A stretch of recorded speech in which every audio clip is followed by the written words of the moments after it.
Howdy, folks, and welcome to the Hunting Stories podcast. I'm your host, Michael, and today we're going to hear from Jeff Vance. If you don't know Jeff, he's of the Bucks of America podcast, and actually several other podcasts ranging from all sorts of things, true crime to bird dogging and all sorts of stuff. Either way, the guy likes to talk. You definitely get a sense of that when you start listening to him on this podcast. So first off, I want to just say thanks to Jeff, of course, for coming on the podcast and taking his time to share his stories with us. And then two, for Jeff, he's also releasing this app on his platform as well. So hopefully we get some additional listeners here to start enjoying some of the stories that we've been collecting. So that being said, guys, thank you, of course, for tuning in. I really do appreciate y'all. And now we're going to go ahead and let Jeff tell you some of his stories. Thank you.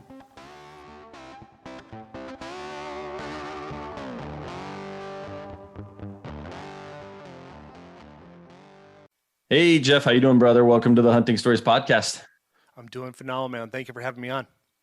Yeah, man, I'm super excited to have you here. I think we've had some similar folks on your podcast and my podcast, and I kept seeing Bucks of America pop up on Instagram when I was jumping into other people's lives. Threw you a line, and you were more than happy to jump on here and, tell us some stories. So why don't we just kick this thing off real quick with introducing yourself to the listeners? So thank you for the warm welcome here. As everybody knows, my name is Jeff Vance. I am the host of the Bucks of America podcast. Been doing it for a lot of years. Just hit 159 episodes. I've kind of been very disciplined for the last 6 weeks. So now I have, I had 2 podcasts this week, 2 podcasts next week, and I think 2 podcasts the following weeks afterwards. So I have a lot of content. And the thing is, when you book that many podcasts, you will have too much work and you won't be able to do anybody justice. So, but everything is done by purpose. So this way, then I'm able to get the word out faster, because I have a friend of mine that I've been working with since 2019. It's Brian Austin from the Beast Mode Archery Games, and that's one of my podcasts next week. And he's got a massive competition starting on Saturday and Sunday. It's called the Quiver Shiver, but we can get at that later on. So, anyways, doing this podcast, I've gotten a lot of rewards from it. I got to meet a lot of amazing people. You have guests that's been on your podcast I want to have in mine, and I'm sure I probably have a plethora of mine too as well. But Armando Martin, I love that guy, man. I talk to him quite frequently, always sharing his stuff and just giving him some love and such. But why I got into it is just kind of a form of therapy. It allows you to really talk out some of your grievances and such, but also pulls you out of your day-to-day, because now you get to spend a dedicated time just talking to somebody you never talked to, or a friend, and you get to build a relationship with them. And then going live or having this recorded, now everybody can enjoy it. So that is the pluses of doing it. And then I just wanted to be able to set my mind to something. Yeah. And I wanted to find out if I can do it. So I did 1 year, got it done. Year number 2, we got it done. And I started a second podcast called The Murder in the Stars with my wife and one of our good friends. They got adult jobs, and so we had to stop that. But we were on the pinnacle of growing the podcast and stuff like that. They still want to do it again, but they need to find some type of a work-life balance to be able to have the mental strength to do it. Because doing the research, because it's true crime, so you have to put a lot of a lot of information. And with some litigations with My Favorite Murderer, the bigger you get, the bigger target you become. And so you have to really dig deep into the information and put a lot of journalism into it. It's really true crime requires to really set above everybody. They got that. Then I got to start another podcast while still doing Bucks of America. It was called the American Sheepdog Podcast, and that was a lot of fun. I got to speak with Tim Kennedy, Eddie Penny, Marcus Torgerson, Rich Graham. All these guys are SF dudes that they are professionals at their craft, and getting to talk to all these gentlemen, even Barrett Corball from True Exodus. I mean, he's got 300-some thousand people, and it's like he was willing to dedicate. I mean, we ended up keeping his attention for 3 hours. We only recorded for like an hour and a half, but that was just we weren't getting the ROI on it. But then again, this was 2022. It's heavily into American politics, along with guns, First Amendment, Second Amendment, all that fun stuff. So if we felt we got shadow banned now, as the Twitter releases come out, it's like, yeah, that makes sense why we struggled so hard. But now we've seen a downtick in podcasts, which is like it opens up for more people that are starting out and then continue the grind. Then I got into evolve with my buddy here with his name's Brady Malone. We do the OD or After Dark podcast. We stream every Friday live, which is just an absolute blast. That's where I can really get into the end of the world, talking about religion a little bit more deeper, grabbing scripture and like utilizing and showing these different key things that we're marching right into a horror movie and society doesn't recognize yet. And so that's our job of putting our 2 cents in, at least trying to do something, because we can't go to war. We can't fight. I vote every single time I absolutely can. But when you know about mail-in ballots, that's where you know that the E word is rigged, because you can't say that on certain left-leaning platforms. Interesting, man. You I'm going to tell you this right now. I think my podcast takes less work than anyone else's, and it takes a hell of a lot of work. So the fact that you're dabbling in so many podcasts, it's impressive. To the listeners out there, make sure you're giving love to your local podcaster, whoever you're listening to. They're putting in work. And Jeff, I'm impressed, man. I'm super impressed. I mean, not only have you been doing it longer than most people, but you're doing it with more than one podcast. There's no way someone could talk me into doing a second or third. I'll tell you that right now. It takes balance, and that is the biggest key. Like, you got young kids in the household, and you got a wife, and so you have to balance that. Now, I shared custody with my daughter, and then my wife and I. She's very emotionally independent, so it allows us to have that flexibility to be able to do that, but also bring her in to try something out. But as your skill set increases, well, then you're able to streamline the process. Now I'm on to video editing, which is a whole new animal for it, because it's like you have to be far more finite with the video, because we have a very short attention span. I think I believe the current attention span is like 5.5 seconds. Yeah, I believe it. And so with understanding that and the drive of the economy, you got the e-commerce economy for the whole process. It's always raising the bar for the next thing. It's just adding more tools to your toolbox, especially if you want to get out instead of being a podcast host, but you have the skill set to edit. There you go, man. Yeah, absolutely, man. Well, Jeff, I don't want to cut you short on this because this is all good stuff, and I'm sure that we can find plenty of it on your podcast, but we're here to hear hunting stories. So why don't we start with a little bit of your hunting background? And we'll start there, and then you can just jump into a story, or maybe I'll have some questions. We'll see. Oh, definitely. I have plenty of stories. So I cut my teeth hunting rabbits and pheasant with my dad in Iowa. Now, this is back in the 90s. So I've been hunting since the 90s for small game, and I've only been hunting large game for I'm coming on my 10th year, and wow. I've shot 2 or 3 does, and I've shot 1 buck. But it comes down to time and balance, and being in the right spot at the right time for it all. So, and hunting public does provide some struggles with it, because now I'm just making an excuse for it. But there's people out there that are killing big bucks on public too. But it requires balance, and it's just finding that time with everything, and it's like it's going to make you suffer, but it's what allows you to get have that mental clarity. I'm a big proponent of mental health and being in the outdoors, whether you're fishing, duck hunting, whitetail hunting, mule deer, or even just simply walking. Yeah, just doing that is just does tenfold for your health. Now, with my dad, it's like we started off with a 22 and a 410 and stuff like that. He didn't think wasn't a very accurate shooter, but then again, I didn't practice, so. He had all the guns after the divorce, so I don't know who to blame on that one. But then, anyways, I've definitely gotten much better since the 90s, just because you have more valuable people that I want to protect, and so you take it as a second discipline to be proficient, because it's like we've seen enough riffraff in certain areas, especially with you being in Texas and the border valley, the cartel wars that are going on down there, that it's being downplayed. It's like you live in a war-torn area as long as you're far enough north. But then again, it's like it's still a dangerous playground out there when it comes down to it. Now, I don't want to interrupt you, but you actually sparked a memory here. I've killed 1 buck, 1 whitetail. I've only been hunting for 1 season, so I feel pretty good about that. But what I do know is when I was talking to the game warden, because I went a roundabout way to do it, a totally legal way, but not a normal way of doing it here. It was public land in Texas in a riverbed.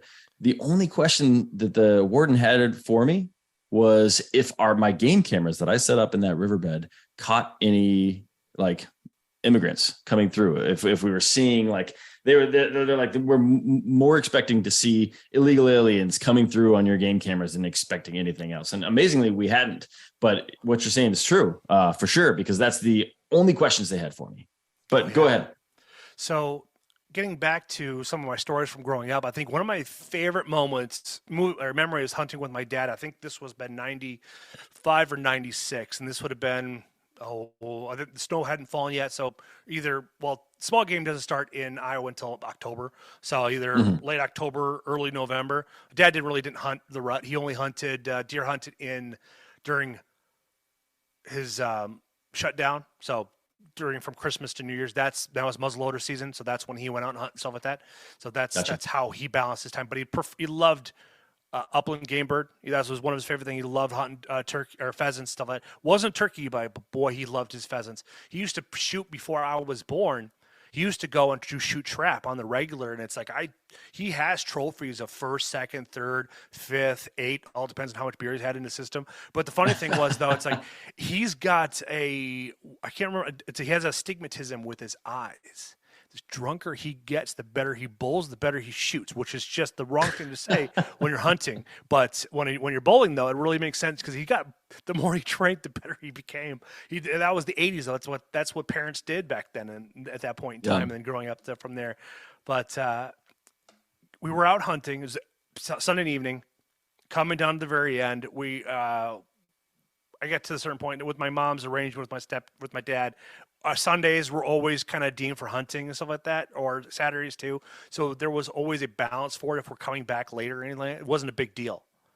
So she knew that was important. So we never got in. There was never any turmoil regarding that becoming home late. Because some parents will, like, you're married, so it's like if you have that co-parenting issue, some parents are a little stickler about that, the court order rule and such. But we were finishing up last hunt of the weekend before I went home, and I had a rabbit, and I thought it was too far for me to shoot. But honestly, I just wanted to see my dad shoot. That's what I wanted to do. I wanted to see him take something, just because it's like it's just always cool to see your hero do something that he's placing his passion into you. Yeah. And what ended up happening is he caught the rabbit on the run. Like something must have spooked it, and he shot it and hit it in the back, in the hind legs, and it sent that rabbit in a complete 180 and then beeline the other direction. We couldn't find it at all.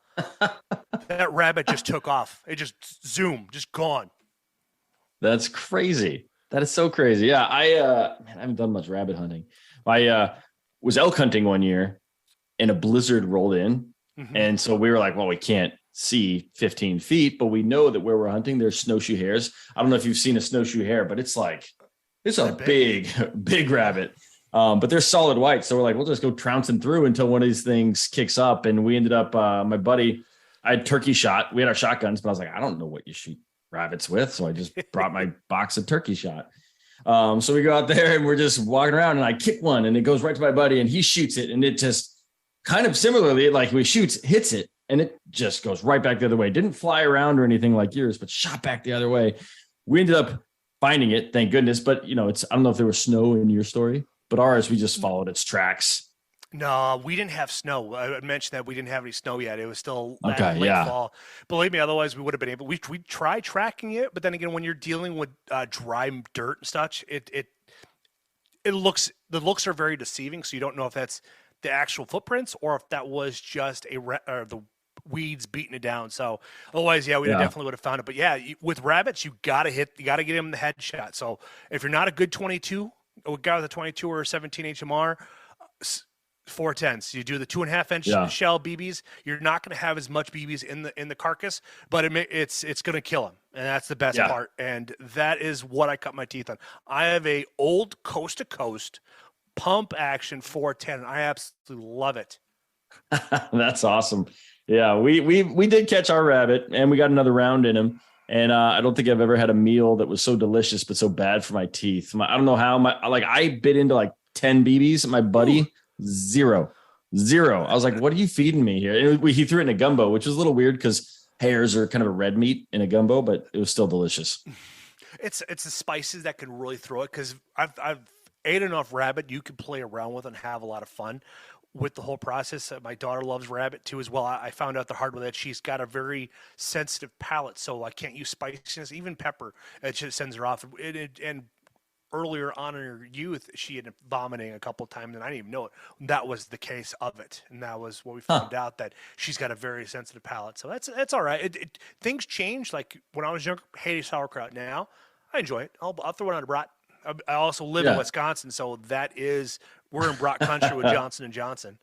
Yeah, for sure. Here's a question for you. And what I've been told about rabbits hunting is you don't really want to shoot them until after the first freeze of the year.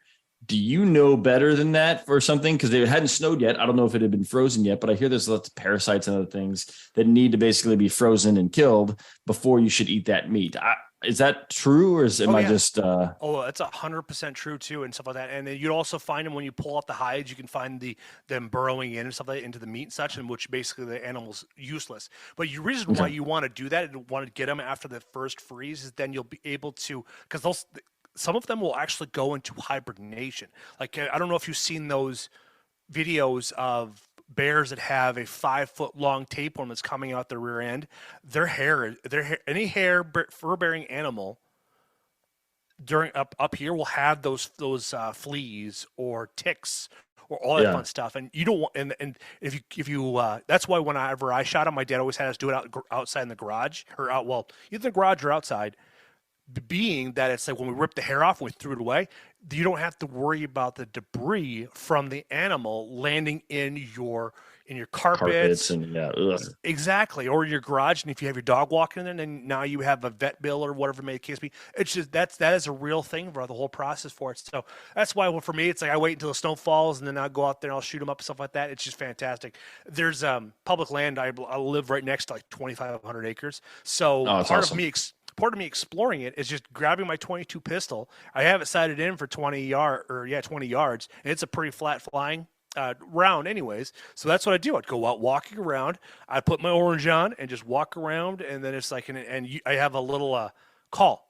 Oh man, it's fun getting them riled up because they'll get mad at you. They'll start yelling at you, and it's like I don't know what they're saying because I don't have the Rick and Morty translator. But they might be trying to take over the world or something. Yeah, I believe it, man. That's funny. I didn't even know you could call the rabbits. That's cool. What, are you just doing another rabbit call at them or what?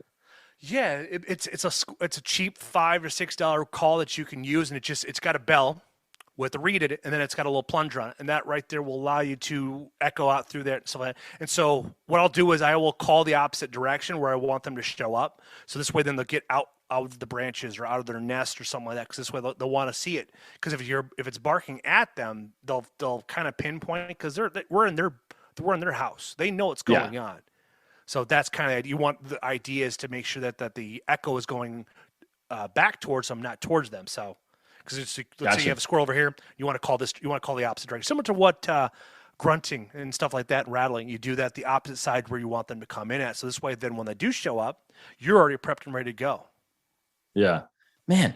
So we're getting off topic. I don't really like to go into like strategy and how to's and stuff, but I have one final question. You may or may not have the answer to it, but then we should get back to some stories. Do you know if that call works on all species of rabbits, hares, and Oh no, all what that? I'm Or referring to is squirrels. For oh, rabbits, squirrels. Okay. I don't believe there is a call for rabbits. I don't know. Okay.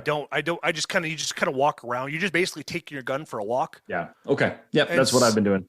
unless like I know down south, like in Alabama and Kentucky and Tennessee, they'll use rat terriers as squirrel dogs. They Okay. was it Steve Rennell on his podcast. He had I can't remember the guy's name, but he had is one of his dogs was called Butchie Badto. And the dog loved going after rabbits, man. Little dachshund just zooming through everything, had the GPS collars on. I think it's like season 4, season 3, season Yeah. 4. They go out dog hunting. And they just let them all out and stuff like that. They'll treat the squirrels and stuff like that. Oh, it is just awesome. Have you ever been around a dog that works? No, it's on my list. I'm getting a dog in the next few months, and I plan on making sure it can do some of that work for me. Oh, if you get a dog that works, especially like with sneak up on squirrels or better yet pheasants. Oh, it's just Mhm. something to just it's in awe when you watch them work, because it's like you can see the owner getting happy and getting a sense of pride that all of his work that he's put in is working out, and the dogs are getting rewarded and stuff like that. It's just amazing watching the dogs work. I've always hunted when my dad went, when him and I went out to pheasant hunting. That's what we would always go with a friend of ours that had a squirrel dog, and it was just fun watching him just watch him just dart back and forth, and having the time of his life. Yeah, and I've also gone pheasant hunting without a dog, and either way, you're just taking your gun out for a walk. It's just with a dog, you just increase your success, because I've been in situations where I've seen pheasants not even fly up until you're literally stepping on them, because they're in Iowa. They're very well trained and such. They have a very good lineage, but they don't they don't live very long. They only live like 3 years, 4 if you're really lucky. Did not know that. Yeah, they're not even from here. They're from China. Well, you learn something every day.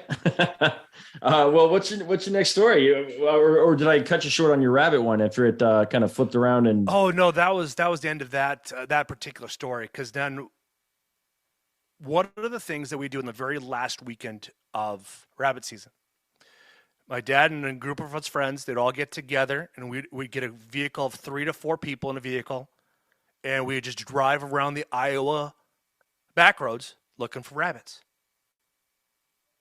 I don't know if it's legal now, but it's like back then we used to do a lot of gravel travel and like get permission and go and shoot and stuff like that, and figure out where we can find the rabbits at. But that's what we would do.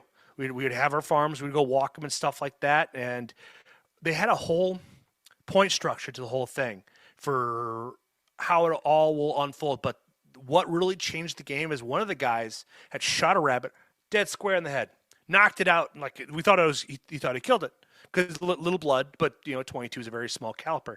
So they went up, grabbed the rabbit, threw it back in the back of the truck, and we were going to this little town called Orchard, Iowa, and it's a dead town. It died after the railroad moved out of there, and they moved to the bigger county seat in a sense. And that's what usually happens in Midwest, like in Kansas and Missouri and Iowa. If a town was founded on the tracks, and the tracks moved or their tracks got discontinued based off of that's a whole rabbit hole there about the railroad system and the scam behind that.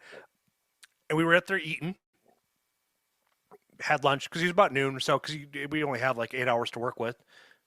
Turn around, then we go back out to the vehicle there, and we're all talking about, because when we get there, no shop talk. After lunch, that's when we can go out there and we can show everybody what's everybody. You had to show if one showed, everybody had to show. It's not like we're not trying to play hide and seek and stuff like that. It's just kind of, it lets us know what's all going on, how big they were and such, and what they're being fed off of, like what was their daily diet and such. Well, one of the trucks, I won't forget, his name's Ollie. He had shot a rabbit dead square in the head with his 22. Goes up, grabs it. When we come back, the fucker's still alive.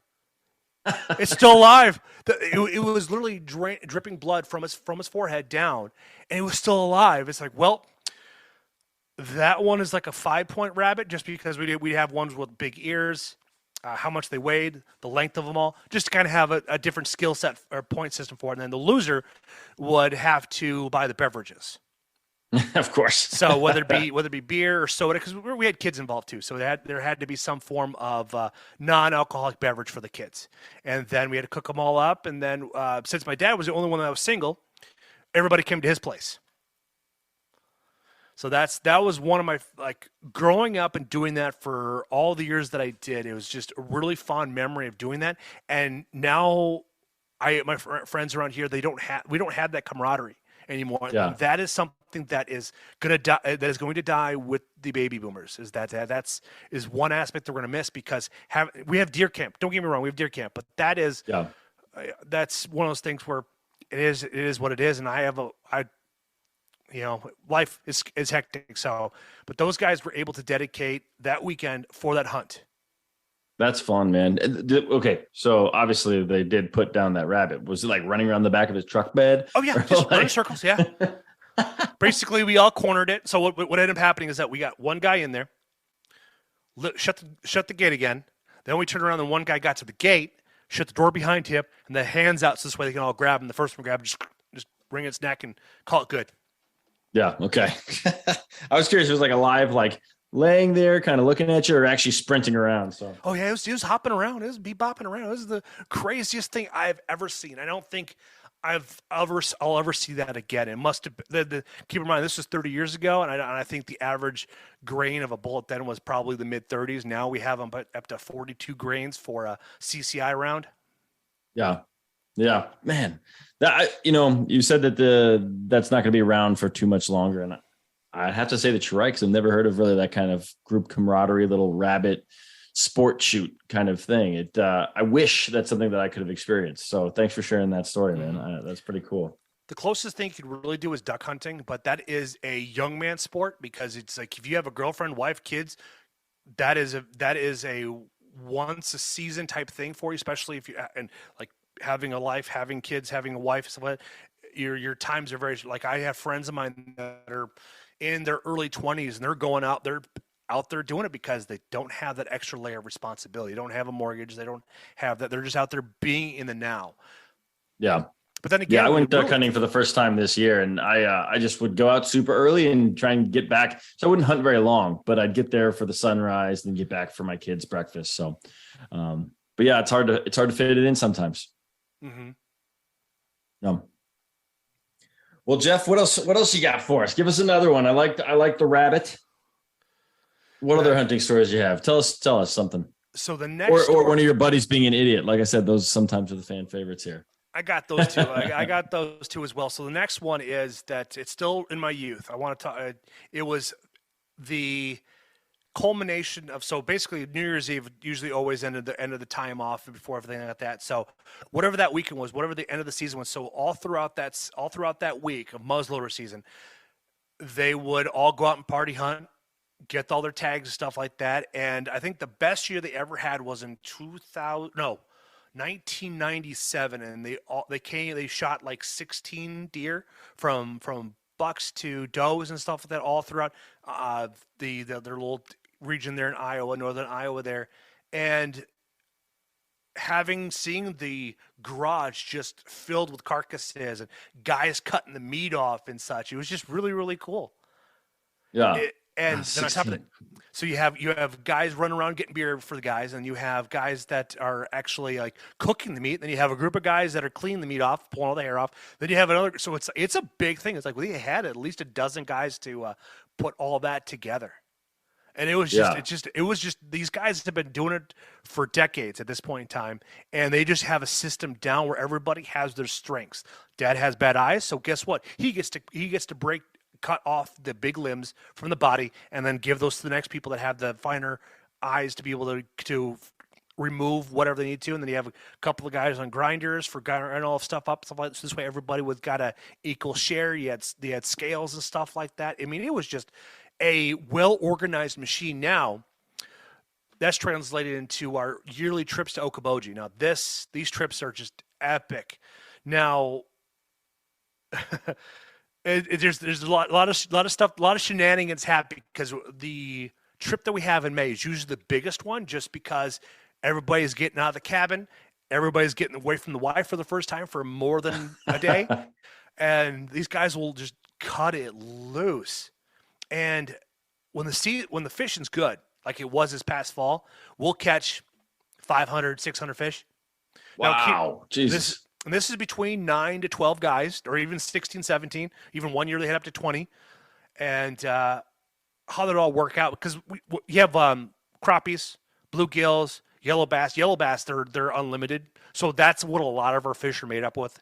Like this last trip, everybody got a limit of crappies for 9 guys. So that was pretty impressive that they all did that we were able to make the goal. So everything was always obviously above board. And there's some days we get too good. We're all communicating back the text messages like, hey, you guys really need to like pay attention what you're keeping, what you're catching, because the DNR are always are always nearby to find you and stuff like that. So it's like we always have that in the back of our minds. So this way, then when we do get there, we'll be able to show them that we have a legal amount and stuff like that. I've never been in a situation where we've had to count them, but my dad's told me that they've had run-ins with the DNR up in like Devil's Lake or even on Okoboji. Like there was one guy that didn't get rid of his cans. He threw them in his live well. Guess what the DNR guy came to? So now he gets busted with open container and there was another charge he got too. Yeah. Yeah. That's tough. Yeah, it is nuts. And then this year, I don't know what the fuck happened. So I'm in the truck, back in the boat in, and it's my dad and his good buddy. This is the following morning after day one. So none of us are probably sober at that point. We're probably still nursing a hangover or something. I try to cut back because I'm the one that's driving, doing most of the work. Because these guys are in the 70s. Wise decision. So it's like I have a limit, and then after that I switch back to water. They drink a lot of beer. I rather just, if I'm going to drink, I'd rather just drink whiskey because I'll drink less, get to the point where I want to be, then I can switch over and then just quit. Yeah. Because it's like they drink a lot of Busch Light, and that's a lot of water. So getting back to the story, we're backing up.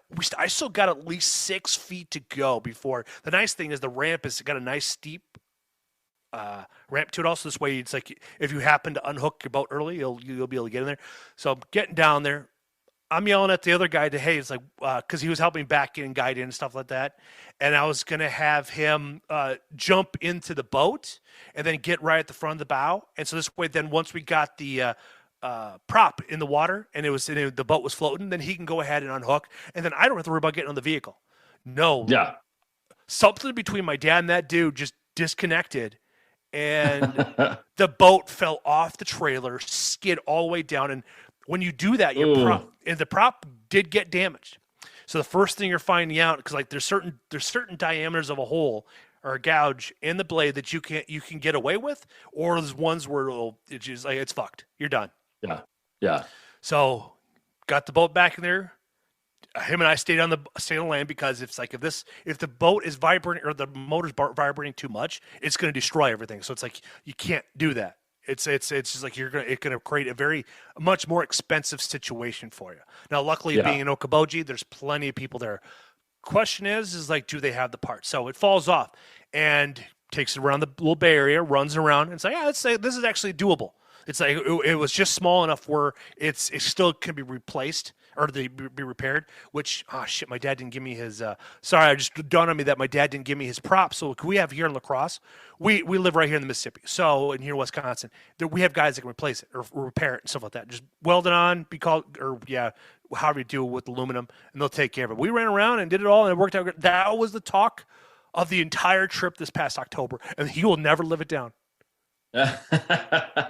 Dude, I was like, fuck, dude. It's like, we're all right here. It's like, and granted, my dad's driving, he has a big old dually diesel, and it's loud.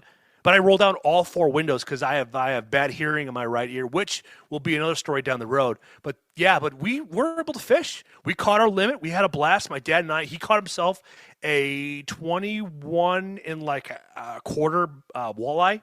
Now, on Okoboji, it's slot, so you can't keep anything under 22 and over 19 or something like that. You can't keep it. You have to catch them bigger or smaller than that little slot. Ideally, from what the guys tell me, the best walleye length to catch is that 17, 18 inches. You're going to get your best fillets off there. They're going to cook the most evenly, and everybody's going to get a good fill of fish. Huh. I did not know that. So everyone's blaming your dad for the boat, not the other guy? No, everybody's blaming the other guy because it's like my dad's in the boat by the motor, ready to rock and roll because he's 70 years old. So it's like, I'm going to let him do the easiest job. And then I'm backing the boat up. Needless to say, he didn't ride with us the next day because it's like we just kept on giving him shit. And then after he stopped riding with us, we were on fire. My dad caught probably like an 8-pound or 12-pound drum. I caught a 10-pound drum. They're like a sheep head. Oh. They're just massive fish. They're part of the carp family, but they have red meat. So it's like, this is the first time I'm ever catching it. I have the fillet still. I'm gonna smoke it. And see what I think of it now. If the fillet turns to mush, news to me. Yeah. But the fillets that I pulled off them are just massive. But the nice thing is they have bones, but they're nothing like a pike. They're big, they're thick, they're long, they're very muscular. And oh man, it was a fight. I caught it on my 5'3" ultralight, but and I only had about 50 yards on there of line, and I had all of it out practically because I was using too light of a jig, so it wasn't getting deep enough, fast enough. So when it hooked in, I had very little line there, and it's like I'm just reeling it in, increasing my drag, just reeling it. I'm yelling at my dad. It's like, you need to get the net. Well, not telling him that, but it's like, you need to get the net. This is a big fish. I don't want to lose this. And why it didn't ever snap is that I cheat. I use 30-pound test because I'm a little egotistical. I don't really want to lose it, but it's like I have the means to get nicer stuff. And by having a nicer line, I don't have to replace it as often. Makes sense. And the biggest thing is, like, if you're real, all that line is faced in the sun. That's when you have a really that's when it really expedites the degradation of the line. And I usually get, with the braided line that I use, I get about 3 years. You know, Okay. Man, I think that's a fair trade. I mean, $30 for 300 yards. I'm not going to argue with that longevity of it all, because it's like I want to buy these and have the availability. Now, when it came to 2021, trying to get line, good luck, man. It's like you're either stuck at 40 pounds or and higher. I use Power Braid. It's a really good line that I use. I use it for bass fishing, crappies, carp. I use it for pike.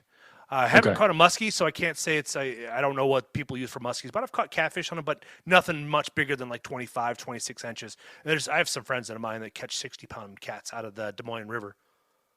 Wow. No shit. That's cool. So, Jeff, I want to go back. You mentioned something. You have bad hearing. What happened there? Tell us that story. Let me ask you this. Did your dad put his rifle on your shoulder and use you as a rifle stand? No, my dad is not a moron. This guy's a moron, though. I mean, the worst part is he bred. He bred not once, but 3 times. So it's like usually stupid breeding stupid. We've seen what happens. Now, what ended up happening is that him and I were hunting, hitting the ground blind. I had a doe show up maybe 15 yards to my right or to my left. I'm the obvious choice to shoot the deer, right? I'm the obvious guy because it's right there. I'll be able to put the barrel outside of the blind and shoot. Nope. He decides to, like, I'm going to shoot the deer. It's like, all right, well, I'm not going to argue with him. I should have put up a little bit more fight because now I have tinnitus in my right ear. So what ended up happening is that I'm sitting like this. I'm sorry, but he's like sitting right here. It's just like a 2 to 4 man Ameristep, so it's not the biggest. And I'm not a small guy, and neither is he. But he brings the barrel, and the barrel is like right here, literally from nose to here. Dear God. Pulls the trigger, and I've lost all hearing. Not all hearing, but I have tinnitus in my right ear. And the worst part is like, luckily it's still faint enough that it doesn't create migraines or headaches. Yeah. Tinnitus is, and I hope I'm pronouncing that right, but that's the ringing, like constant ringing. Yes, you're exactly right. That's what a lot of veterans come home with because of all the large ordnance and all the ammunition they shoot, because remember, military is the lowest bidder. So that does not mean high quality shit. Yeah.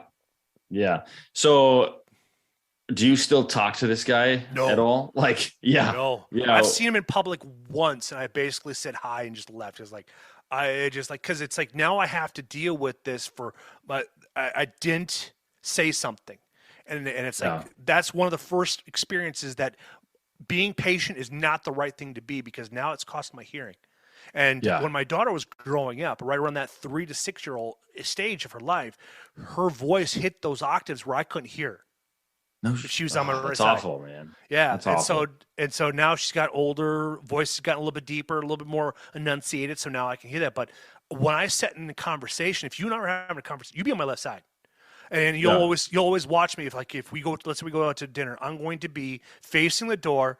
And then or however we're set, we're this way, and my ear will always be to the wall so I can hear everybody.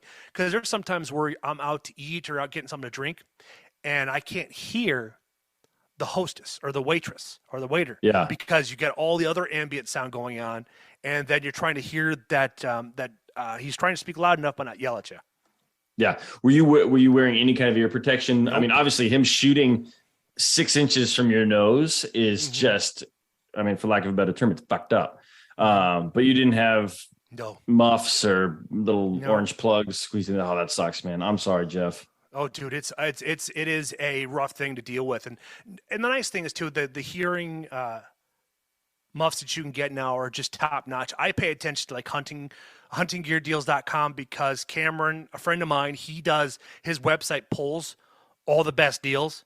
And so he does a mail or two, so this way you can find all, and you just wait. You just be patiently waiting, because right now they're going to be dumping the 22 stuff. So you're going to be able to pick up a nice set of walkers for a reasonable price, Yeah. And then because What's that website again? I'm going to write that down. Yeah. Huntinggeardeals.com. Okay. Cool. I'm going to check that out.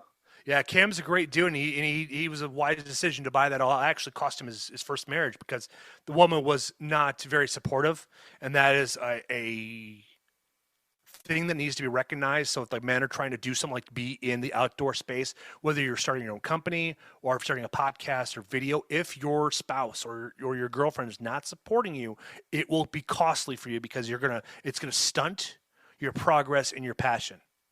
Yeah. If they can't get behind it, man, you're just gonna end up in divorce.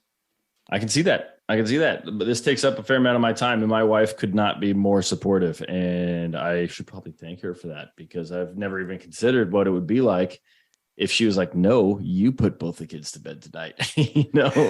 That's where you got. That's the biggest thing is like being appreciative, recognizing it, telling them thank you for all the stuff they do. Like for me, I will buy my wife loves ammunition for her engagement ring. It's a P320C 9mm. That's what she wanted for her engagement rings, or her wedding ring. So I was like, that's what she got. There you go. You year 5, I'm gonna get her a dime at year 5, but she's got her own central sense of style. But it's like she's the one that's elevating me to do all this stuff. That's awesome. She handles all that fun stuff, and she helps mitigate my workflow, and my social time because I am you have to be very organized, very, very disciplined with your time because this is your life and tomorrow you can be snuffed out just like that. So it's you got to be very accurate with it and appreciate and be overjoyed those things because listening to folks they used to work at nursing homes and they do a talk to their people that live there, the residents, ask them what are some of your biggest regrets. And some people say it's like not enjoying the happiness when it happened instead of being more stoic or not doing more things, not putting yourself out there for being more risky and such. And that's just something that those are life lessons that you could tell somebody when they're 18 to 28, but it's not going to sink in until they start feeling mortality kick in. Yeah. No, I believe it, man. Let me ask you this, Jeff. I actually just finished a book, The Comfort Crisis by Michael Easter. Have you read that by chance? I've not read it, but I have heard about The Comfort Crisis. That is a very powerful book. I kind of grasped the concept of it, but he probably has some lot of psychological aspects that really open up your eyes to stuff. It's a beautiful book. I'm going to recommend it to all of the listeners. I'll even put a link to it in the show notes because it's that good. But Ben from Wad Preps recommended it, just an offhand comment about rucking, but it is basically takes everything that's involved with hunting, whether it's the idea of contemplating death or being outside, which is something that you mentioned earlier, just all these different things that are part of hunting, and then add science to every single aspect of it, whether it's the ruck, whether it's exposing yourself to cold, whether it's just being outside, the silence, all these different things that we as hunters experience, and then explains why scientifically with proven studies how good these things are for you. So I can't recommend it enough, man. I think it fits. I think you've brought up like 3 different things that have made me think of it. So I had to mention it. And to all the listeners, I strongly recommend you read it because it's an amazing book and it's an amazing story. It all takes place with Michael Easter with his first ever hunting trip, which is on a caribou hunt in Alaska. I mean, what a way to kick it off. It's all downhill from there, right? Oh man, it is an amazing adrenaline dump. I'll tell you what, I haven't done it yet, but being able to take down some of these massive caribou and setting up in the right migration path, man, that is just poetry in motion right there. When you're able to be in the right spot, right time, arrow drops in the right location, and the gun goes off correctly. Yep. Okay, we've gone off track. Happens every episode. But Jeff, give us another story, man. So after that, I no longer talk to him and stuff like that. And I have another friend. We've all know this type of person, the know-it-all of the group. And I swear they're some of the most toxic people, then they just don't know it. Yeah. No, I believe it. I think that in my younger years, I have been a know-it-all. I won't deny it. But I've kind of come to grips with the idea of just listen to what people have to say. You don't have to tell them what you're thinking. But tell me about your friend. Basically, it's very one dimensional for what kind of person he really is. But it's like he's always got a comment. He's never appreciative. It's always poor me. Always kind of like the victimhood type attitude. Like I was watching I was watching a video today where they were talking about the study. This is pretty much mind-boggling. What will happen is that what they did. The study was that they got a group of women, put scars on their face, doll them all up, put all the makeup on there, and then right before they went to their interview, they pulled off the makeup. But subconsciously, they had the scars. And when they went through the interview, their mindset was all trickery, because they self-sabotage themselves. So that victim mentality, you just consider it just self-sabotage, and that is something that is not recognized in those trait, because it's like they have the subconscious mindset that it's like they're not giving me opportunity because of my scars. When it's like, I've talked to people that have had an IUD blast off, and they're doing amazing in life. So, or working with me, because my company employs a lot of veterans. And with that in mind, it's like, it's all your mindset. And I think that was a very eye-opening thing, but that's what he was. And he's like, he never moved past his station. He kind of got to one spot in his life, and he just coasted from there, never pushed him outside. So he basically run me off the property. The landlord or the owner of the property, him and I still get along. I'm just waiting for his bad choice to catch up. So this way I can go back out there hunting again. Yeah. I used to hunt on. Are you talking about the guy that shot and gave you the ear issue, or is this a different story? This is the narcissist. Okay, so tell us what decisions he's made, because the narcissist. Yeah. I don't think we actually talked about the actual hunting story portion. You're kind of going into the individual. Oh, well, the hunting aspect of it, that was pretty much the end of it. Once we shot that deer, just kind of wrap up the whole tendonitis in the right ear, is that after we got the deer and stuff like that, no, we had no more. We let the deer fall over. It literally just dropped within 5 yards. So we couldn't ask for a better shot. And that's when, like, the hearing became deaf, and I couldn't hear. And that was when it was at its peak, where no foreign sound could enter through the eardrum, because it was so inflamed. And if you ever see a reconstruction of what tinnitus or what damage to your ears will do, it's just mind-boggling, because you can't fix it. There is no reversing it. Once you lose your hearing, I mean, there's cochlear implants, but those are like $10,000-$15,000. I mean, it's really expensive. And then on top of that too, it's like your body has to accept it, and you have to have certain criteria to make it work. It is a thing. So from what I understand now, he's still working at the same job.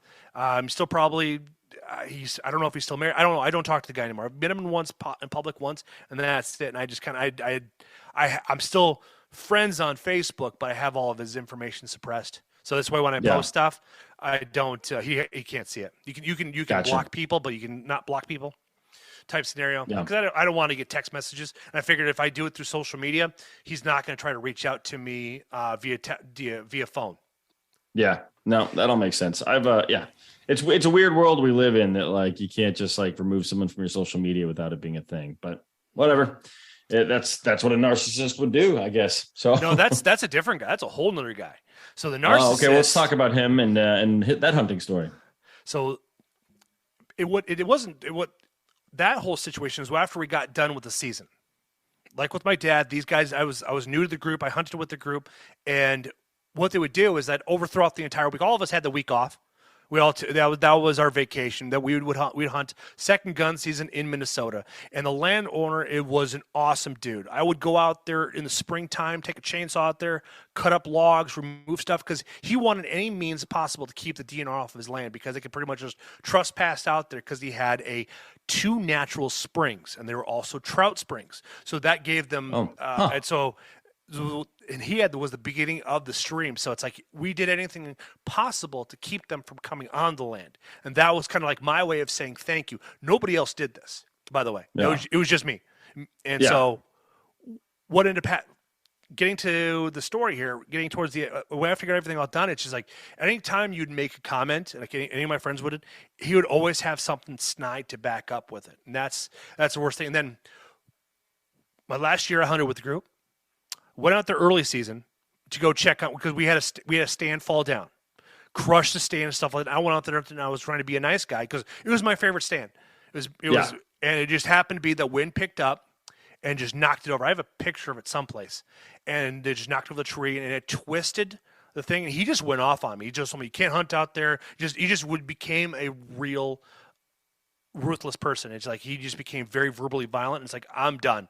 So I'm done with him. So after that, it's like, hey, I called up the landlord. I was like, hey, I just had an argument with such and such. Is it okay if I still hunt out there when they're not around? He said, yeah, by all means. He goes, that problem is between you two, not between you and I. And that was that's good to hear. That was a very warming sensation. So I just haven't been out there, but I live 70 miles away.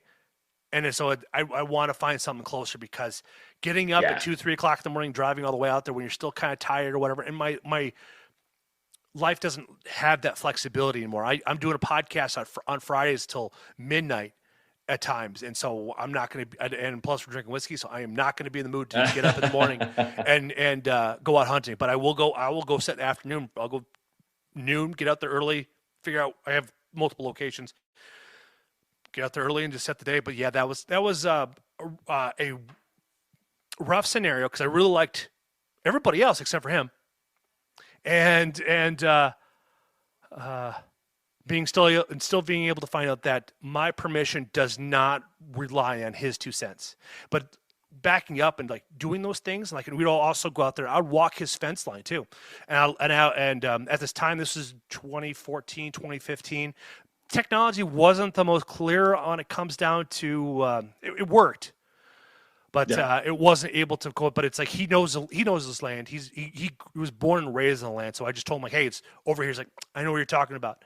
And so this way he would go out there and fix the linkage, and so this way his cows wouldn't get out, because his cows are what kind of feed the whole operation, what brings in the money and such. So having that type of rapport with them, and if anybody's out there, that is probably the best way you can pay back a landowner, is to go out there. Hey, I will cut your trees down. I will do anything you possibly can, because private land is very expensive to buy. I mean, right now we're looking here in Wisconsin. My buddy bought 80 acres at $2,100 an acre, and the average rate was $3,400 an acre so that you add that all up. I mean, that gets real expensive real fast. Yeah. I mean, that's a difference of like 50, 60 grand, but he knew the family, knew the landowners and stuff like that previously to him. And so that relationship allowed him to buy the land, stuff like that.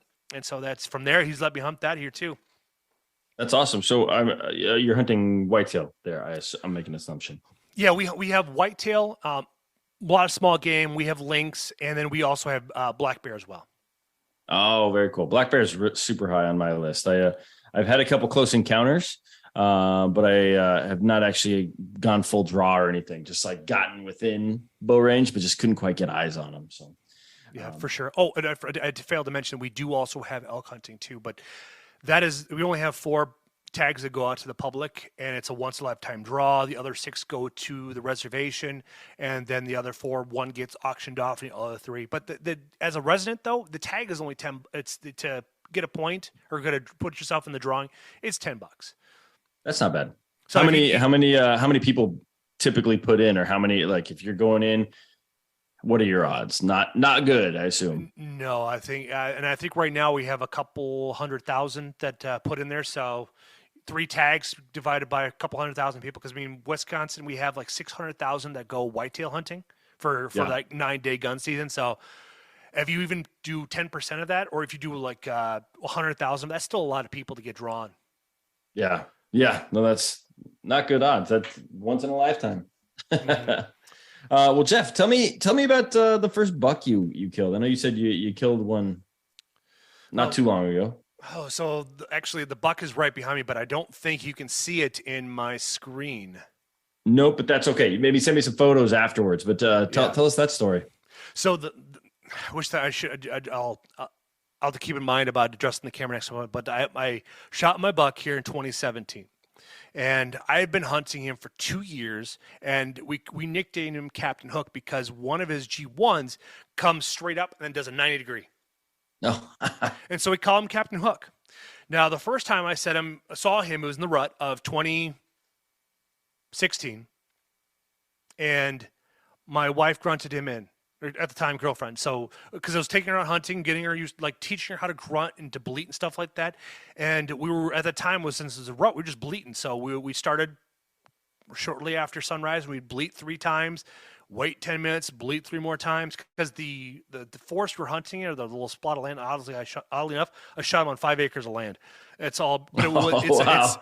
but this little strip of land has the water and really good food, because Yeah. it's like the landowner that I hunted on, he always only planted corn. Well, they rotate corn and beans, stuff like that. And the other side of the fence, they would plant beans or corn, stuff like that. So there was always plenty of food, but there's also really good bedding, and it falls into a bowl. So it was just one of those perfect scenarios. So he shows up, and the county I was hunting and requires 4 points on one side. And he only had 3 on one side, 2 on the other. So he's got a little genetic default in him.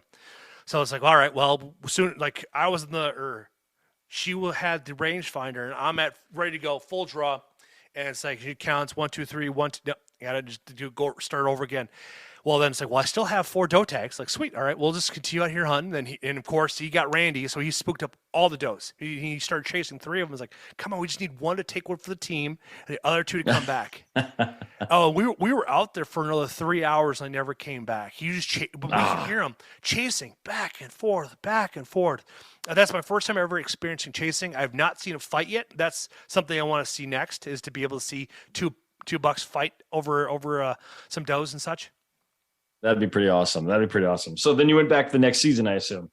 So the next season, this time I didn't shoot them because we were sitting in the ground blind, and I've had big bucks on this where they walk in from, because it's a drainage from the field, and it kind of goes down into the creek at the center of the property, and so that's where they funnel in at. And I gotten pictures of a lot of good bucks. For some reason, this was the corridor the bucks came in and the does came in, and every season at early in September, my trail cam would flash and never see this buck anymore. I call him Dark Man because he only showed up at night or in the morning. And once that camera would go off, I'd never see him all season. But getting back to Captain Hook, that's a sad story in that one.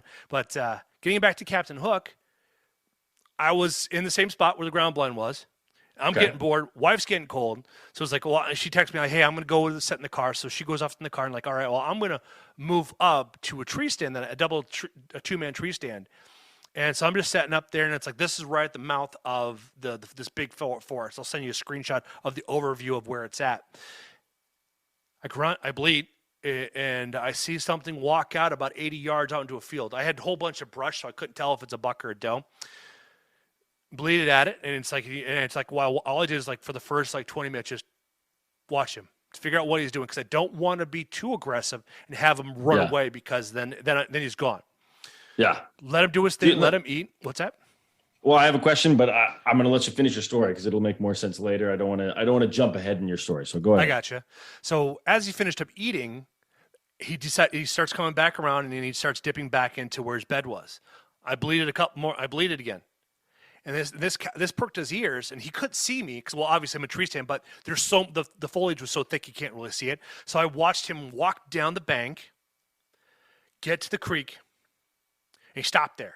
So it's like, I'll bleed again, because I'm the tree stand's up on the field edge, so I'm bleeding behind me.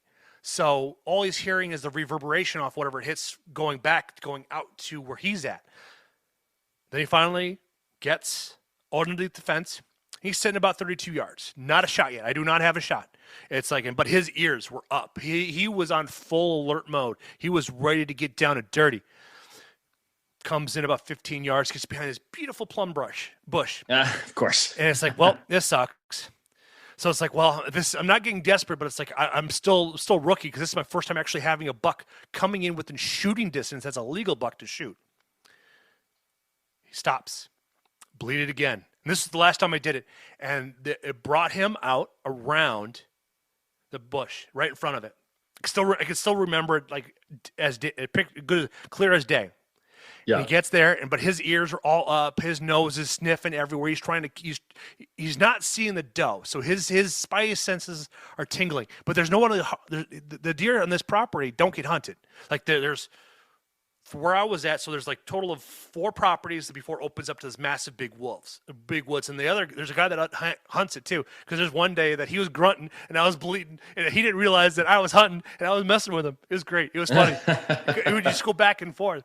Well, anyways, got him out there, and then I had to get to him a situation where he was pointed down and actually eating, because you know how deer would, they'll do a fake eat. They'll fake you out. They'll get down there, but they're not really eating. Their eyes are going, their ears are going, their nose are going. And then once he finally let his guard down and started eating, he gave me a broadside shot on it, but I was up, so it's going to be right at the edge of his shoulder. Okay. Drew back 26 yards. I drilled him. Goes to the shoulder blade, goes to the ribs, pops both of his lungs, and stops on the other side. And then he just bucks up, and I see my Luminox. Stops real quick. Stops on the other side of him, like got in the ribs. Or hit the ground on the other side. No, it hit the ribs and it stopped. And so it's like, sweet. My broadhead did its job, and the arrow's still in it, and he bucks, and then he takes off and he jumps over the fence, and that's when it snaps my arrow. And I was like, I need to buy new arrows. I do not want to have this again, because how it fell is that it left the Luminox standing straight up in the air. And so I text my wife, let her know what's going on. I hop down, and it's like we're going to walk back to the car and just kind of chill out and just wait. And this is where I learned, after you shoot one deer, you wait, because sure enough, here comes a doe walking the same exact place, the same exact trail. And if I would just waited in the stand, I could have punched 2 tags that day. That would have been awesome. Oh, so believe me, I've had friends that be able to pull that up, but I've only seen like once on the internet where this, I think this is a couple years ago, but there was a kid that shot a doe, and it passed through not one but 2 of them, drops them both. Wow. Yeah, I can't even imagine. That's crazy. As long as you get enough tags, that's fine. Otherwise, you got to kind of watch out what's behind that critter. But let me ask, so you shot him, he runs off. How far did he make it? Is he still on the property, or did he run off the property? No, he jumps the fence and goes back on the neighbor's property. And I watched him take off about an hour before. And the worst part is he never came home. We were there until 10 p.m. that night, waiting for him to show up, because I wanted to go get that deer. Because by that time, we never went back in the woods. Oh, you're saying the neighbor never came home? I was thinking, like, what do you mean the deer never came home? But okay. No, the neighbor did, because it jumped over. I didn't have permission to walk his property, so I don't want to be out there with headlights on there with me and my wife, or girlfriend at the time, and I didn't want to be out there. And all of a sudden, he comes home, and we greet him with a gun. Yeah. You know, because it's still trespassing, whether you like it or not, even if I'm trying to go fetch my deer. So we waited until 10 p.m. And at this point in time, I had no idea. I walked my wife out where the arrow was at. So what I did is I just shut the Luminox off, left the arrow in its spot. So it's starting point number 1. Yeah. So he never showed up. I went inside, talked to the neighbor. Like, hey, do you have a phone number for him? Because he's not home. And I shot a deer, and it's on his property. He didn't have his number because he doesn't like him. And it's like, I don't blame you. After the next morning, when I get to that part, you'll understand why. So 10 o'clock, we still have to drive back home. This is Sunday night. I got to work Monday. Yeah. Luckily, my supervisor is a hunter, so he understood exactly. I did take a hit for, because they had disciplinary points, stuff like that, for if you don't have the PTO to back it up, or you do a call out a day before. It's like, whether you're sick or not, it's like if you call out the morning of, it's like you still get in trouble for it. So came all the way back to La Crosse, got home, did not sleep for shit. I was just paranoid, like, what's going to happen? What am I going to get? Because I know there's coyotes out there, because my trail cam showed me at least 4 out there. Yeah. So 6 o'clock in the morning, guess what? My wife and I, she had the day off, luckily for her, but I just told her, like, hey, I got a deer. I got to go get it. So we left. We took off at 6 o'clock, got to his house at 7 a.m., saw his truck was there, and I'm pounding on his door. Oh, man, he was not happy. Not happy. Oh, he probably woke him up, huh? I did. I know I did. Well, that's the thing. I don't know the guy. I don't know how old he is, so it's like he could be an early riser. Apparently, this time he was not, and he's the probably reason why prostitution should be legal, because he probably would have been a little bit nicer. Now, knock on the door. Come on. It's like my wife and I were all in our hunting gear. And I told him, I was like, hey, I shot a deer last night. You weren't here, and it's like, I want to go retrieve. I want to see if I can go find it. And all he kept on saying is, you can't hunt. You can't hunt. It's like, I just want to go find my deer. And it took me a couple times, because he's obviously still foggy, no coffee.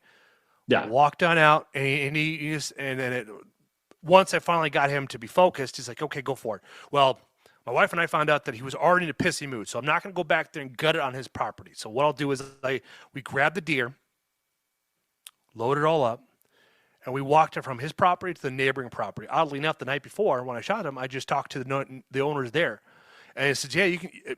He didn't say we could hunt it, but it's like we had that first content, and he was a really nice guy, and he kind of told me like what to watch out for this guy, the next door neighbor from where I was hunting at.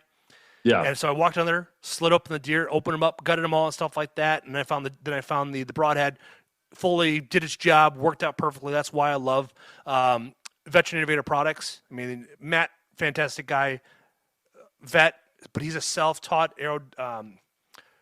engineer, aerodynamic engineer. He's self-taught. That's cool. That's how motivated he really was to develop his broadhead down. Get it, butchered it. Now it's like all we have is a car.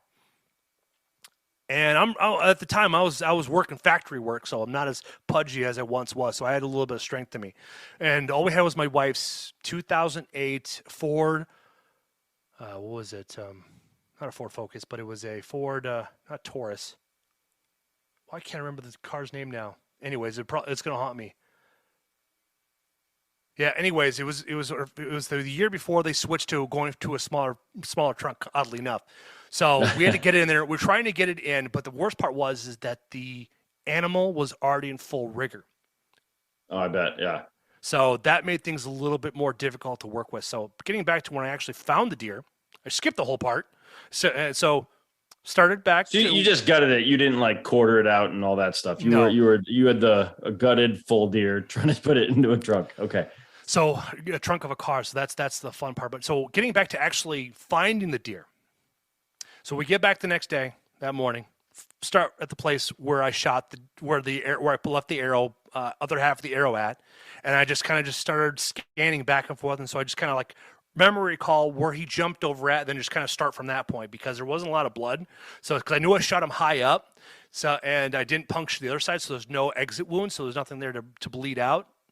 So I just kind of followed him. I knew he jumped over the creek, and I know Drew jumped over the fence, so that's what I did. I walked over the fence, and my wife didn't want to do that, so she walked on that side. And she walked in. We just kind of met together. We met together, and we went from there. And I get across. I'm scanning. I'm not finding any blood, and I just happen to look over, and I see the light brown hair of a deer spread eagle. It's like, ta-da! Here I am. And as I'm walking up to him, and we're counting, it's like he only ran 40 yards. I double lunged him. He dropped. So it's like if I was able to get out there that night, it wouldn't have been very difficult to find because the worst part was there was no blood, zero blood. Yeah, so I was going to ask about that because when the arrow snaps off, it kind of blocks the hole a little bit, right? Mm-hmm. It was just the fact that I double lunged him is what the saving grace of the whole process was. But the downside is once I got the deer, and since he was left out overnight, the coyotes got to him and ate his genitalia. That's they ate his genitalia, and they ate some pieces of the hindquarters, stuff like that. But it wasn't the what's the word like the damage wasn't very deep. So I was able to actually save the hindquarters, shaved off enough of them. So as I'm out there, we just tied them up. We had this backpack with like a 6 foot or 8 foot long rope. And so what it does is it goes at the top, snaps in front, then it goes around on the back again and snaps again. So this way one person's pulling and the other person's helping you go along and stuff like that.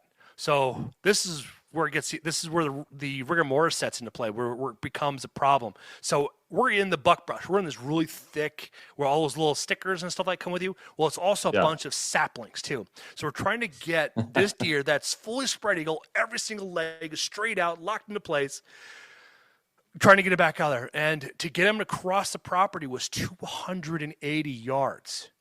Jeez. And he weighed at probably, I think, just a guesstimation, over 250 gutted.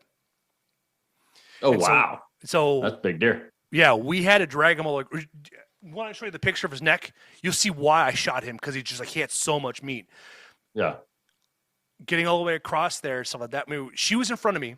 She had her backpack on, zipped down as tight as she could. And so I'm grabbing her backpack, and I'm pulling the deer, and that's what we're doing all the way across. Oh, it took us a good solid 15 minutes to get this deer across his property because I didn't want him to come out and start yelling at me or anything like that. It's like, you can't butcher the deer here, I wanted to avoid it as much as possible because at this point in time, it would be hunter harassment. Yeah. got him across, got everything up like that. So that was the story of getting it to the car, getting it cleaned out, and breaking that tailbone and pulling out the colon was pretty easy. It didn't. I was afraid that when the coyotes get to their bladder and stuff like that, it could damage the meat and it could ruin it. And it will happen. I'm not sure how it goes with other cervids, but I know with whitetail, it does destroy all that meat that it touches, that when the urine gets onto it. Yeah, the urine, the bile, all that stuff just ruins meat. Oh yeah, somehow it didn't ruin the meat, so we were able to. So got it over there. Now it comes time to putting the deer in the back of the trunk. Trying to get it up there with the back seat up wasn't happening. Was not working. So what I did is I had my wife go ahead, flip both seats down, got those down, and then what I did is I ended up taking and lifting up the front quarters of it, getting in there, getting the rack in there. And so what she ended up doing, she had to grab the rack, grab both hands, and she had to pull. And she's only a 5 foot, 140-pound woman, so she's super weak trying to lift this all up. And then here I am trying to hold all the body weight and just slowly feeding it all up in there. So we know the car was big enough to hold the body. Now my niece owns that car. That was kind of like her dad bought the car for her just because he knew we took care of it. Like I had it in there for regular maintenance, took care of the calipers, the brakes, all that fun stuff. Yeah. Put new tires Car's on in it. great shape. Don't mind the bloodstains. Yeah. Well, knock on wood. Well, I was smart. I knew we were going to have to put in the car, so I had a tarp. I had a tarp already ready to go. So we laid the tarp out, got the deer in there, and we had a little bit of blood on and fur still left on the trunk. But yeah, after that, we took her to a place because in Minnesota you can't transfer move the deer across state lines. So it's like I had friends there, so set up in their garage and butchered it from there. Nice, man. That's awesome. Well, congratulations on the first whitetail. That's pretty cool. Yeah. I can just imagine you just trying to get through the brush and shoving that thing in your trunk. Oh man, I was huffing and puffing, and I was swearing. Oh, it was a workout. And I was working at a factory where we used a lot of fiberglass, and we had those fiberglass bales. These bales weigh 40 to 60 pounds a piece. So I'm hucking these for 8 hours a day, and in hot conditions too, mind you. So it's like when the winter comes in, that is when it's just beautiful because they don't heat it. They heat it just enough to kind of work with the atmosphere because when you're dealing with resin, it's very finicky. You have to have the certain right amount of humidity, otherwise it could really throw off the whole thing. And everything we did was we had 7 different lines, 7 different products. Yeah. Huh. Well, that's fun, man. Well, Jeff, I've taken up a lot of your time here, more than I asked for already. But I want to ask you, do you have any more stories you want to tell us today? And if not, that's fine. If you do, great. But we can wrap it up if we need to here. So it's up to you, man. Man, I feel like we haven't even begun yet. Yeah. Well, let's see here. I talked about some of my past, talked about some of the stories in the future, or it actually just happened recently within the last couple of years. I think now, let's see here. I talked about the one in October. Kind of doing a mental check here to see what's like some of the more fun stories to repeat and explain. I guess this year was a fun one.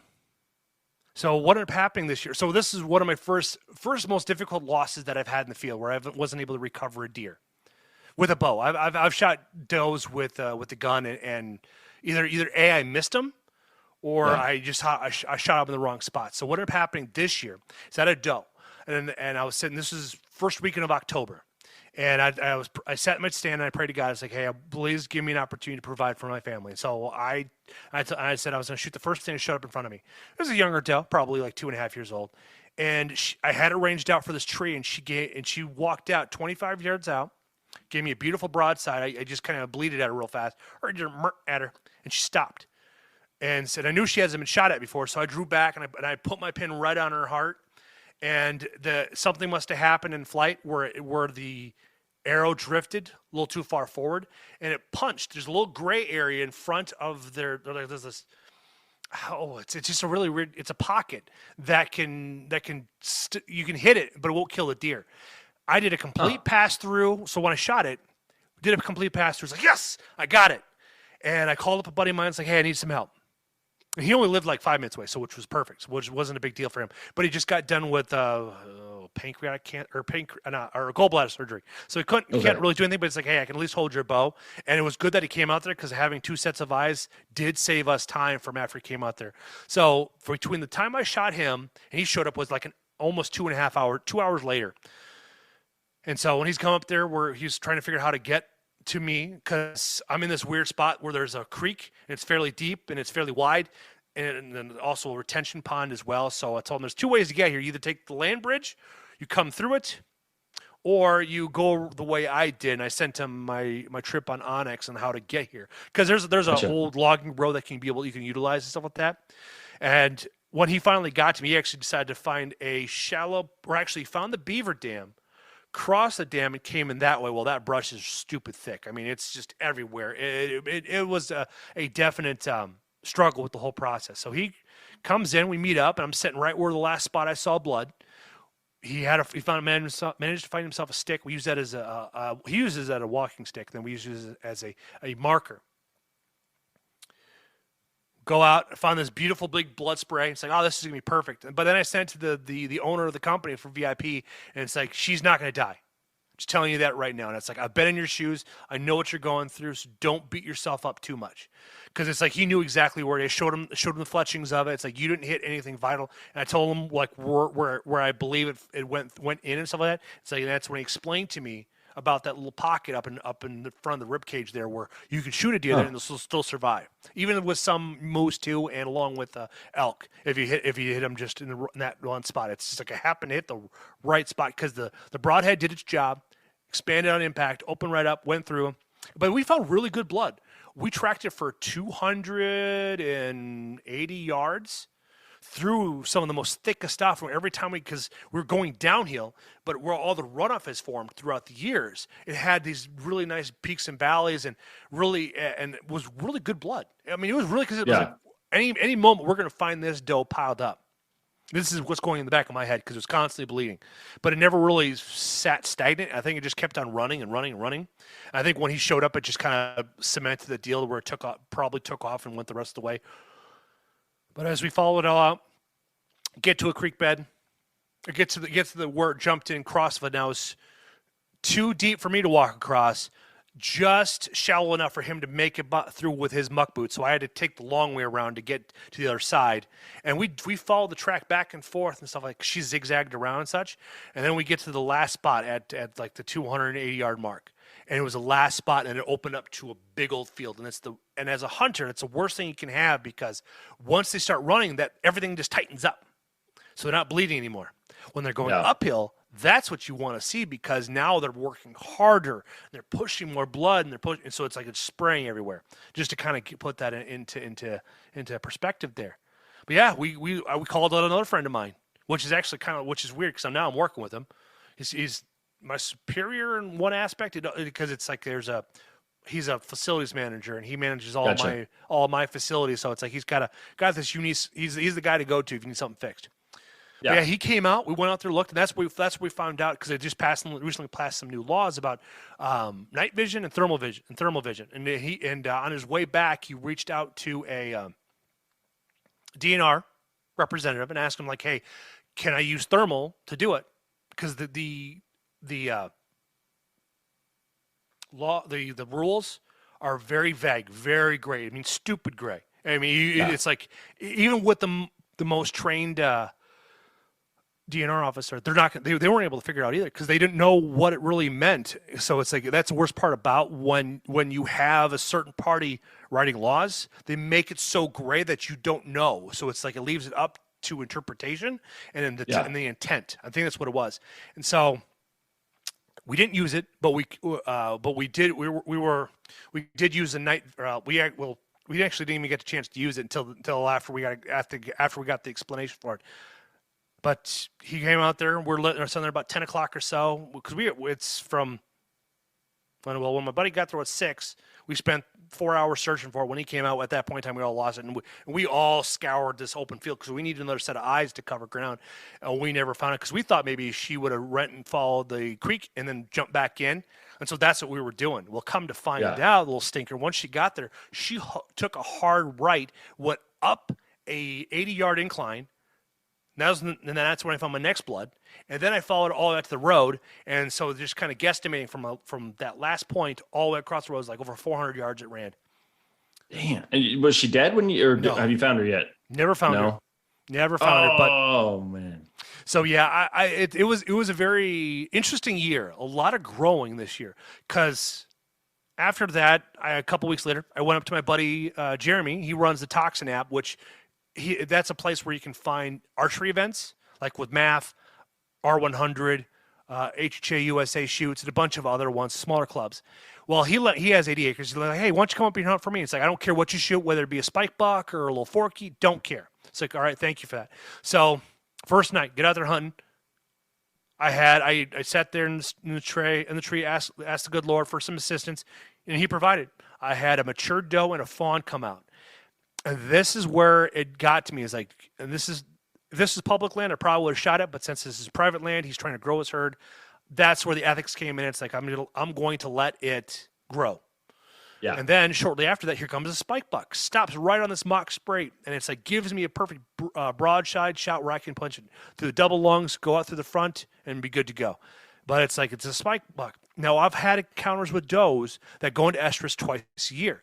And it's like, it was too coincidental to have mama, a baby foal, and a spike buck. It puts the doe and the spike buck at the same time that they were given birth. And that tells me that he has good habitat and good food sources and good protection. And he doesn't have any major predators there that were, at the time I was aware of. After that all debacle, it's like, all right, it was right at dusk. I mean, it was the last 15 minutes of that magic hour. And so then it's like, got down, met him back at the truck, or hopped up, met him for lunch or dinner, and we went on from there. So the next morning, I didn't go out and sit and hunt because I was just beat up. I mean, it was just I was dealing with 15-mile-an-hour wind straight to the face. Wind gets me every time. Worse than rain, worse than snow, wind. So Ugh. what I did to take advantage of that morning, instead of going hunting, I actually went to his archery range. He actually owns an archery shop called Badger State Outdoors there in New Auburn, which is just north of Eau Claire. It's like 2.5-hour drive for me. So, but in there, I sat there and we're just flinging arrows, getting the muscles all stretched out, break off all that lactic acid and stuff like that to get ready for that next hunt. So, all right, and this would have been Tuesday night. Went out there, sat in the same spot, sat there and asked the good Lord for help. He provided. He had his forky show up. And it's like, I thought about taking it, and it's like, now I'm kind of regretting it. It's like Randy Newberg has a saying, it's like, don't pass up on something you'd shoot in the last day. Yeah. And now it's kind of like that thing, but it's like that whole, it was October. I still had November, December, and oddly enough, here in Wisconsin, we can hunt until January. So I have, this upcoming weekend is the final weekend of whitetail. So hopefully, yeah. Last weekend I had to actually put work into the podcast. We're like getting trained to how to audit and stuff like that. So I didn't go out there, but that was a fun experience though, having those two things out there and recognizing that don't pass up on something. Cause now looking hindsight, I thought I was going to have another opportunity to go shoot something, but then you get into gun season. I don't hunt guns because obviously said reason, and public land on gun season gets so heavily hammered. I didn't hunt after the initial gun season, because then you go into the multiple muzzleloading seasons, and then you had the holiday hunt, and then after the New Year's, then you can go back out. So I did go out hunting here. I think it was the weekend right after, and I didn't actually go out to the stand that I normally go to. I just sat and just glassed because we just got done doing a heavy ground and pound gun hunt. Like, what is all out here? So I'm glad I didn't put the energy in there. I'm waiting for him to come out to the deer because I know I positioned my truck between two pieces of public land where I can see both entrances where I know the deer will come in. And none of them showed up. I'm sitting there with my binos. I'm glassing, looking to see if I can find a consistent trail. It was all shut down, which is I'm glad I didn't go out there because it would have been a waste of energy. Well, come to find out, I drive not even a half a mile to private land right next to a cemetery. There's 5 does. Just like, here I am. Of course. So, yeah. And I know that's the way it works, man. And I know they hunt the land because I could see the ATV tracks going up into the woods there, up into the tree line. So I was like, well, there's no way I would have been able to hunt that night anyways because there's no cover. It was just bare naked, and so they could see everything. So there's not going to be any way. I know there's bucks out there because I've seen a nice 6-point every year I've been out there, and then there's also a really nice 8-point that I've been out there and seen. So it's just right time, right place, and plus Yeah. landowner put in a couple, reduced the public access in one area and put a whole bunch of no hunting signs, but it's against the laws to do that, in the bylaws to do that, because once the landowner puts that into our farm management land, you can't put those up there. It's like once you tell, like you at your initial interview, and you map out where they can hunt. You can't put up no hunting signs. Now it's all open to the public. They can park where they need to, park within respect, and go from there. Yeah. Huh. I don't know anything about that stuff, but that's crazy, Jeff. Of course, that's where the does are all hanging out when you're basically done. That's just the way hunting works. It's as soon as you've wrapped up, or as soon as something's impossible, that all the animals show up, right? Mm-hmm. Yeah, for sure. You never know what's going to happen, man. That is the best thing about whitetail hunting. Now, get this: after I left, my buddies in New Albern. 2 days later, I put up my muddy cam because I wanted to explore his property, see where everything's at. So I was like, well, I have a cell cam right here to say thank you. I want to put my cell cam on his property so this way we can see what's going on, because he didn't have any cameras in there.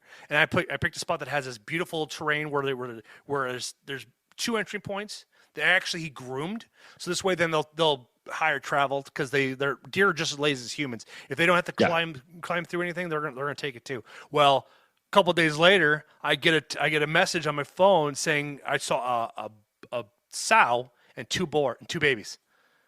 I had no idea that there was deer. I had no idea that there was bear. He told me that there was bear out there, but he just didn't know where they're at. And we just happened to come across a sow and 2 babies. Like, oh my word! And because since I knew I was going up there, I recently had acquired a new holster for my bino harness, and it's a single molly that goes with the top, but it's actually designed for my full size SIG. I put in there. So I swapped out all the hollow points, and I had carry 3 mags with me, because I know there's bears in this is bear country and wolf country, so I don't know what's going to happen. Yeah. So it's like I got it suited up and ready to rock and roll. But yeah, that's the funny thing about deer hunting in Wisconsin. You never know when you're going to come across a black bear. Hell, I have a buddy of mine, Brian Austin, which I'm going to have you on this podcast. He could probably tell the story a little more in depth, but he went out saddle hunting in November, I believe, right before gun season kicked off. And all of a sudden, he hears this parade of feet. It was a sow and 5 cubs. It's on my Instagram. Yeah, she is a super sow. Those are very rare to do, because it's like if there's any boars out there, they'll kill all those cubs to get them back into estrus again. Yeah, that's crazy. That's crazy. Yeah, what's his name? Right? And make sure you introduce me, because I definitely want to hear his hunting stories.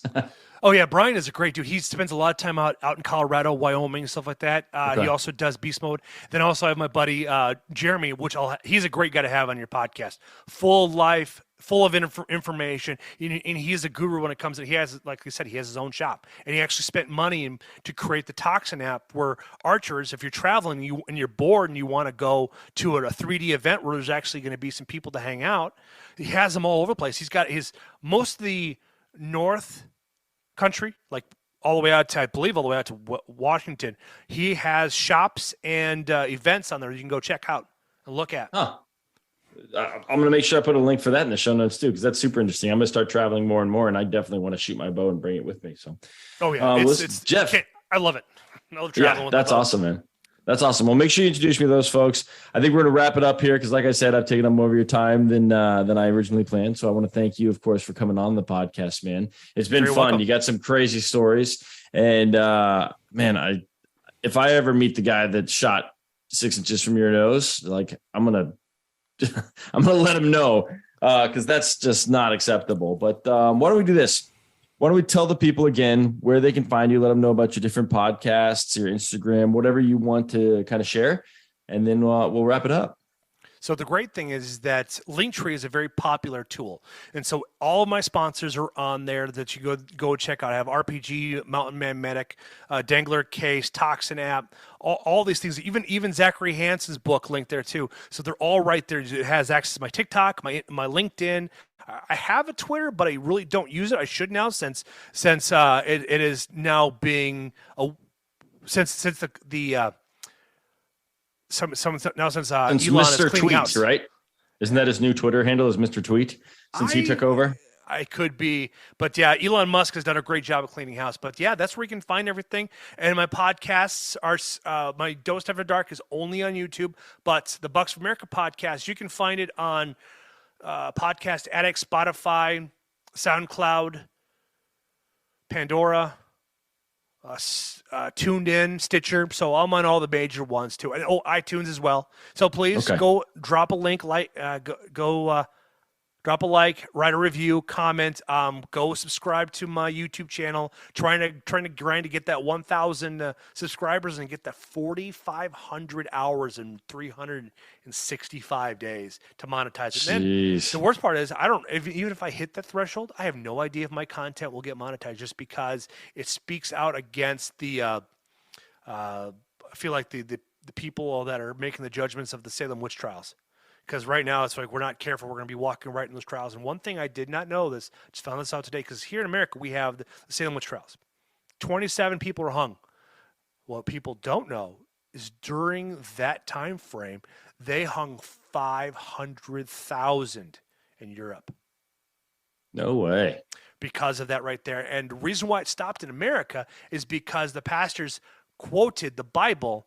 And they were talking, they were not following the evidence. They were just going off of hearsay. And that's why we kind of I think that's one of the historical aspects of hearsay, why we can only be taken like a grain of salt. Huh. Man.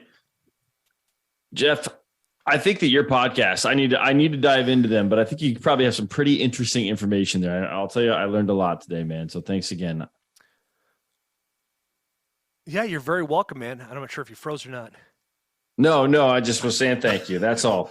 Dude, you had this perfect stoic pose. I thought you glitched out on me. Nope, that's just me. That's just me. I'm just kidding. All right, awesome, man. Well, thanks again. Let's get you out there the rest of the season. You said you can hunt through the end of January, and then we'll get you back on. And you can tell us how this season wrapped up for you. Sound good? I will. I appreciate it. Thank you. All right, Jeff. Have a good one. You too.